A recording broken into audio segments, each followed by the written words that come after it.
வணக்கம். திசைகளின் 10 மணி செய்திகள். புக்கிட் மர்தாஜா மருத்துவமனை கோயில் வளாகத்தின் முன் சட்டவிரோத போராட்டமா?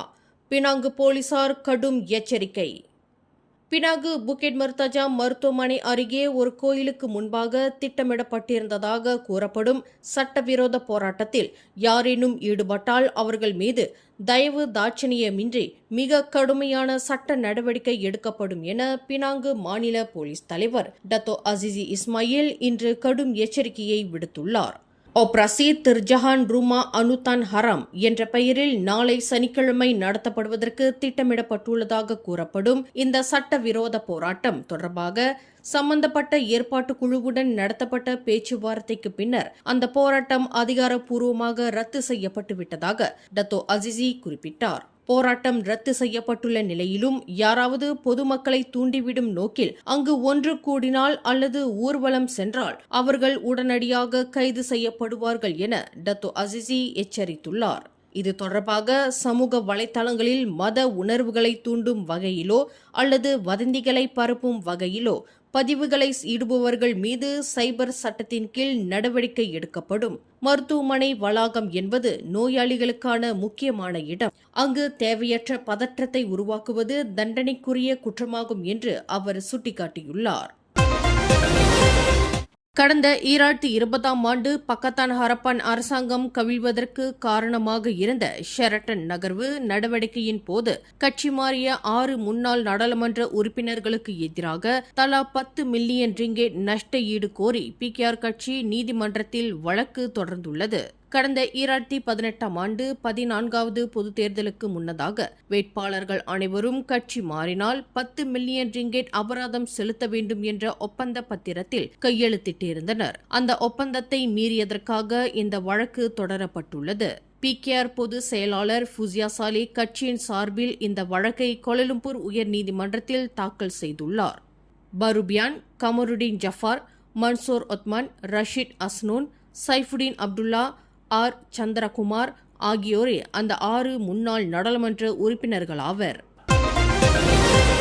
அரசாங்கத்தை கவிழ்க்க சதி செய்ததாக கூறப்படும் போலீஸ் விசாரணைக்கு எதிராக மறைந்த முன்னாள் நிதியமைச்சர் டைம் ஜைனுடீனின் மனைவி தோப்வான் நைமா அப்துல் கலீட் மற்றும் 2 மகன்கள் கோலாலம்பூர் உயர்நீதிமன்றத்தில் வழக்கு தொடர்ந்துள்ளனர். குற்றவியல் சட்டம் 124B பிரிவின் கீழ் நடத்தப்படும் இந்த விசாரணை சட்ட விரோதமானது என்றும் உள்நோக்கம் கொண்டது என்றும் அறிவிக்க கோரி அவர்கள் இந்த வழக்கு மனுவை தாக்கல் செய்துள்ளனர். கடந்த பிப்ரவரி 27ஆம் தேதி நாட்டின் நிலைத்தன்மையை சீர்குலைக்கும் வகையிலும் அரசாங்கத்தை கவிழ்க்கும் முயற்சி நடப்பதாக பெறப்பட்ட புகாரின் அடிப்படையில் புக்கிட் அமான் போலீசார் விசாரணையை தொடங்கினர். இதுகுறித்து கருத்து தெரிவித்த போலீஸ் படை தலைவர் டத்தோ ஸ்ரீ காலிட் இஸ்மாயில், செல்வாக்குமிக்க உள்ளூர் நபர் ஒருவர் சர்வதேச ஊடக நிறுவனத்துடன் இணைந்து இதற்கான சதி திட்டத்தில் ஈடுபட்டுள்ளதாக தெரிகிறது என்று குறிப்பிட்டிருந்தார்.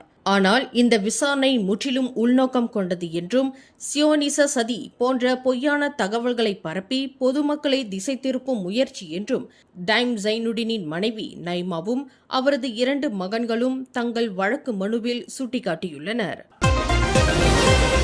மேற்காசியாவில் குறிப்பாக ஈரான் மற்றும் அதன் அண்டை பகுதிகளில் நிலவும் போர் பதற்றத்தை தொடர்ந்து மலேசியாவின் எல்லைப் பகுதிகள் மற்றும் நாட்டின் முக்கிய இலக்குகளில் பாதுகாப்பை அதிகரிக்க அரச மலேசிய போலீஸ் படை உத்தரவிட்டுள்ளது. தற்போதைய புவிசார் அரசியல் மாற்றங்களை கருத்தில் கொண்டு அனைத்து மாநில போலீஸ் துறை தலைவர்கள் மற்றும் துறை இயக்குநர்களுக்கும் பாதுகாப்பை பலப்படுத்துமாறு உத்தரவிடப்பட்டுள்ளதாக போலீஸ் படை தலைவர் டத்தோ ஸ்ரீ முகமது காலிட் இஸ்மாயில் தெரிவித்தார். மலேசியாவில் உள்ள அமெரிக்கா மற்றும் ஐரோப்பிய நாடுகளுக்கு சொந்தமான அலுவலகங்கள், சொத்துக்கள் மற்றும் வணிக நிறுவனங்கள் மீது தீவிர கண்காணிப்பு செலுத்தப்படும். சில தரப்பினரால் இலக்கு வைக்கப்படலாம் என அஞ்சப்படும் வழிபாட்டு தலங்களிலும் பாதுகாப்பான சூழலை உறுதி செய்ய ரோந்து பணிகள் அதிகரிக்கப்பட்டுள்ளன. தேசிய பாதுகாப்பு கவுன்சில் மூலம் அவ்வப்போது கூட்டங்களை நடத்தி நிலவும் சூழலை உன்னிப்பாக கவனித்து வருவதாகவும் நிலைமைக்கு ஏற்ப நடவடிக்கைகள் எடுக்கப்படும் என்றும் ஐஜிபி தெரிவித்தார். உரிமம் இன்றி துப்பாக்கி மற்றும் தோட்டாக்களை வைத்திருந்ததாக 6 குழந்தைகளின் தந்தை ஒருவர் கில்லான் செஷன்ஸ் நீதிமன்றத்தில் இன்று குற்றஞ்சாட்டப்பட்டார். 43 வயதுடைய சைமன் என்ற அந்த நபர் நீதிபதி ஷரிஃபா அசெண்டி ஷேட் ஒமார் முன்னிலையில் நிறுத்தப்பட்டு அவருக்கு எதிரான குற்றச்சாட்டு வாசிக்கப்பட்டது. கடந்த பிப்ரவரி 25ஆம் தேதி மதியம் 3:20 மணியளவில் கில்லான் தமன் சந்தோசா ரியாவில் உள்ள ஒரு வீட்டில் முறையான உரிமம் இன்றி மார்க்கஸ் ரெஜிஸ்ட்ரேடஸ் ஸ்மித் மற்றும் வெசன் ஸ்பிரிங்ஃபீல்ட் ரக துப்பாக்கி மற்றும் 4 உயிர் தோட்டாக்களை வைத்திருந்ததாக சைமன் மீது குற்றம் சுமத்தப்பட்டுள்ளது. குற்றவாளி என்று நிரூபிக்கப்பட்டால் 14 ஆண்டுகள் வரை சிறை மற்றும் 6 பிரம்படி தண்டனை விதிக்க வகை செய்யும் 1971ஆம் ஆண்டு ஆயுத சட்டத்தின் கீழ் சைமன் குற்றச்சாட்டை எதிர்நோக்கியுள்ளார். இச்சட்டத்தின் கீழ் குற்றச்சாட்டப்பட்ட ஒருவருக்கு ஜாமீன் அனுமதிக்க இயலாது என்பதால் சைமனை ஜாமீனில் விடுவிக்க கூடாது என்று துணை பப்ளிக் பிராசிக்யூட்டர் நீதிமன்றத்தை கேட்டுக்கொண்டார். எனினும் சைமனுக்கு ஆஸ்துமா பாதிப்பு இருப்பதாகவும் அவர் சிகிச்சை பெற வேண்டியுள்ளதால் நீதிமன்றம் தனது அதிகாரத்தை பயன்படுத்தி பிணை வழங்க வேண்டும் என்று அவரது வழக்கறிஞர்கள் கோரிக்கை விடுத்தனர். சைமனை ஜாமீனில் விடுவிக்க அனுமதி மறுத்த நீதிபதி ஷரீஃபா அசிண்டி அந்த நபரை காவலில் வைக்க உத்தரவிட்டார். போலீஸ் நிலையங்கள் மற்றும் அரசு சொத்துக்கள் மீது தாக்குதல் நடத்த திட்டமிட்டதாக சந்தேகிக்கப்படும் 16 முதல் 21 வயதுடைய 6 இளைஞர்களை போலீசார் கைது செய்துள்ளனர். கடந்த பிப்ரவரி 14 மற்றும் 15 ஆகிய தேதிகளில் நடத்தப்பட்ட ஒரு சிறப்பு நடவடிக்கையில் இவர்கள் சிக்கியதாக போலீஸ் படைத்தலைவர் டத்தோஸ்ரீ முகமது காலித் இஸ்மாயில் தெரிவித்துள்ளார். ஸ்லாங்கூர், கில்லான் பள்ளத்தாக்கு, ஜோஹர், கெடா மற்றும் தெலங்கானு ஆகிய மாநிலங்களில் மேற்கொள்ளப்பட்ட இந்த நடவடிக்கையில் கைது செய்யப்பட்ட 6வரில் 3 18 வயதுக்குட்பட்டவர்களாவர். இவர்கள் இணையதளம் மற்றும் சமூக ஊடகங்கள் வழியாக IAS தீவிரவாத கொள்கைகளை பரப்புதல், புதிய உறுப்பினர்களை சேர்த்தல் போன்ற செயல்களில் ஈடுபட்டது கண்டறியப்பட்டுள்ளது. தவிர போலீஸ் நிலையங்கள், அரசு வசதிகள் மற்றும் பொது இடங்களை தாக்குவதற்கு இவர்கள் ரகசியமாக திட்டமிட்டிருந்தது விசாரணையில் தெரிய வந்துள்ளது என்று IGP குறிப்பிட்டார். இவர்களிடமிருந்து 11 கைபேசிகள், 2 மடிக்கணினிகள், IAS அமைப்பின் 4 கொடிகள் மற்றும் தீவிரவாத கருத்துக்கள் கொண்ட 3 புத்தகங்கள் பறிமுதல் செய்யப்பட்டுள்ளதாக காலித் இஸ்மாயில் மேலும் கூறினார்.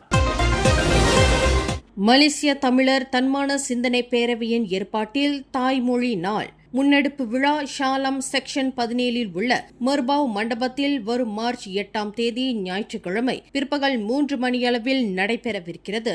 இவ்விழாவில் இயக்க தேசிய தலைவரும் மூத்த ஊடகவியலாளருமான எழுத்தாண்மை ஏந்தல் முனைவர் பெரு தமிழ்மணி தாய்மொழி வரலாற்று பின்னணி குறித்து பேருரையாற்றுவார். இயக்க துணைத் தலைவர் தன்மான பெருஞ்சுடர் பரமசிவம் தலைமையேற்கும் இவ்விழாவில் மதிக தேசிய தலைவர் மாண்புமிகு பாரதி சிறப்புரையாற்றுவார். மேலும் இவ்விழாவில் கருஞ்சட்டை இயக்க பெண்ணியவாதி தோழர் நீலமலர் மாணவர்களிடையே தாய்மொழி அவசியம் குறித்து பேசுவார். தமிழ் இன உணர்வாளர் மாண்புமிகு பசீர் சிறப்புரையாற்றுவார். உலக தாய்மொழி திருநாளை முன்னெடுத்து நடத்தப்படும் இவ்விழாவில் பெற்றோர்கள் கலந்து கொள்வதோடு மாணவ செல்வங்களையும் பங்கெடுக்க வைக்குமாறு கேட்டுக்கொள்ள வேண்டும் என்று இயக்க தலைமை செயலாளர் மாண்புமிகு சீமு விந்தை குமரன் கேட்டுக்கொள்கிறார். விழா குறித்து மேல் விவரங்களுக்கு 03746611767 என்ற எண்ணில் தொடர்பு கொள்ளலாம். மலாய் மற்றும் முஸ்லிம் ஒற்றுமை குறித்து விவாதிப்பதற்காக எதிர்க்கட்சித் தலைவர் அம்சா ஜைனுடினை பாங்காக்கில் சந்தித்ததை அம்னோ தலைவர் Datuk Seri Ahmed ஜயிட் Hamidi உறுதிப்படுத்தியுள்ளார்.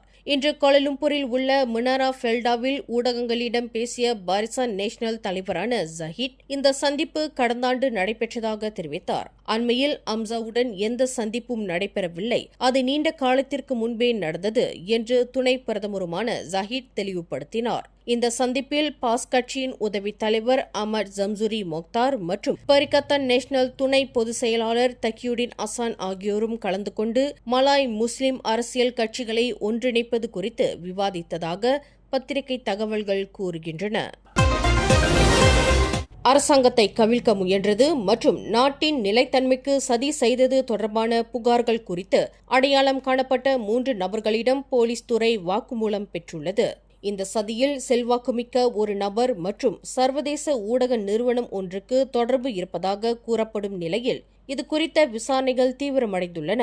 Kuala Lumpur Bukit Aman police தலைமையகத்தில் இன்று நடைபெற்ற செய்தியாளர் கூட்டத்தில் பேசிய போலீஸ் படைத்தலைவர் டத்தோஸ்ரீ முகமது காலித் இஸ்மாயில் இதனை தெரிவித்தார். பெறப்பட்ட தகவல்களின் அடிப்படையில் மேலும் சில நபர்களிடமும் விசாரணை நடத்த போலீஸ் துறை திட்டமிட்டுள்ளது.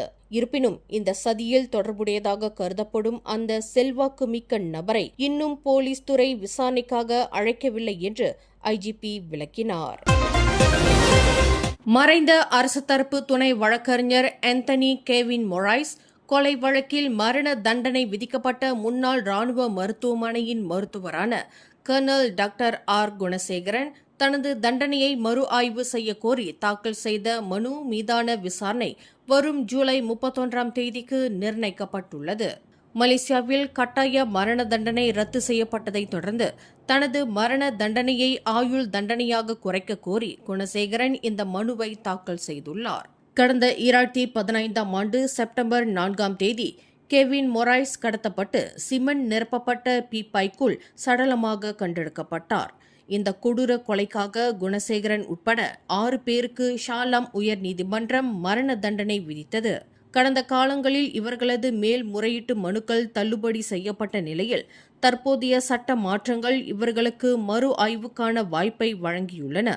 அதன் அடிப்படையில் தனக்கு விதிக்கப்பட்ட மரண தண்டனையை ஆயுள் தண்டனையாக குறைக்கும்படி டாக்டர் குணசேகரன் மனு தாக்கல் செய்துள்ளார்.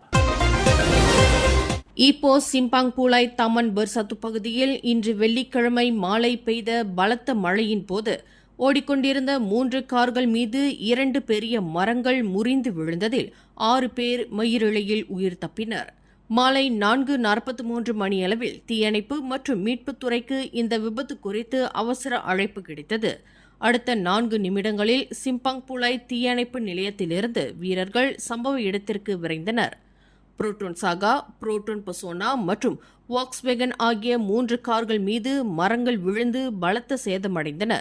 தீயணைப்பு படையினர் வருவதற்கு முன்பே அங்கிருந்த பொதுமக்களின் உதவியுடன் காருக்குள் சிக்கியிருந்த 6 பேரும் பத்திரமாக வெளியேற்றப்பட்டனர். புரோட்டோன் பசோனாவில் பயணம் செய்த 4 பேரும் மற்ற 2 கார்களில் ஓட்டுநர்கள் என மொத்தம் 6 பேரும் எவ்வித காயமுமின்றி பாதுகாப்பாக இருப்பதாக பேரா மாநில தீயணைப்புத்துறை உதவி இயக்குநர் சப்ரோஜி நோர் அமட் தெரிவித்தார். ஷாலாம் செக்ஷன் 13 பகுதியில் இளைஞர் ஒருவரை பயமுறுத்தி அவரது காரிலேயே கடத்திச் சென்று கொள்ளையடித்த 2 சந்தேக நபர்களை போலீஸ் துறையினர் தீவிரமாக தேடி வருகின்றனர். இதுகுறித்து ஷாலாம் மாவட்ட போலீஸ் தலைவர் ஏசிபி ராம்சே அம்போல் வெளியிட்ட அறிக்கையில், கடந்த மார்ச் 5ஆம் தேதி மதியம் சுமார் 1 மணியளவில் 20 வயது மதிக்கத்தக்க இளைஞர் ஒருவர் தனது வீட்டில் தனியாக இருந்தபோது அடையாளம் தெரியாத இருவர் வீட்டிற்குள் நுழைந்ததாக குறிப்பிட்டார். இருவரில் ஒருவரிடம் பாராங்கத்தி இருந்தது. சந்தேக நபர்கள் அந்த இளைஞரின் பணப்பை, மடிக்கணினி, கைபேசி மற்றும் வீடு, கார் சாவிகளை பறித்துச் சென்றனர். கொள்ளையடித்ததோடு நில்லாமல் பாதிக்கப்பட்ட இளைஞரை அவரது சொந்த காரிலேயே அருகிலுள்ள ஏடிஎம் மையத்திற்கு அழைத்துச் சென்று கூடுதல் பணம் எடுக்கும்படி மிரட்டியுள்ளனர். ஏடிஎம் மையத்தில் பணம் எடுக்கும்போது அங்கு பொதுமக்கள் இருப்பதைக் கண்ட இளைஞர் உதவி கோரி கூச்சலிட்டுள்ளார்.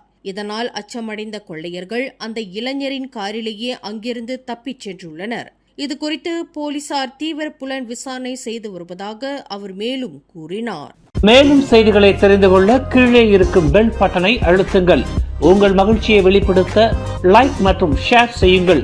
தொடர்ந்து திசைகளோடு இணைந்திருக்க சப்ஸ்கிரைப் செய்யுங்கள்.